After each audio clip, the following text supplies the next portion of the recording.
Capela Sistina é uma das mais célebres construções do Vaticano, situada no Palácio Apostólico.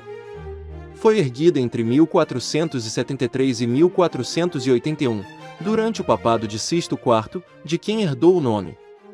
O arquiteto Giovanni di Dolci foi encarregado da obra, que substituiu uma capela anterior em ruínas.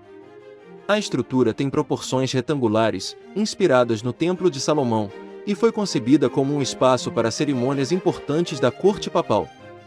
A decoração inicial ficou a cargo de artistas renascentistas como Sandro Botticelli, Pietro Perugino e Domenico Ghirlandaio, que pintaram cenas da vida de Moisés e de Jesus nas paredes laterais.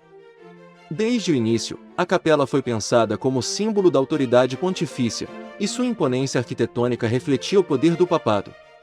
A Capela Sistina rapidamente se tornou central na vida religiosa do Vaticano e da Igreja Católica como um todo.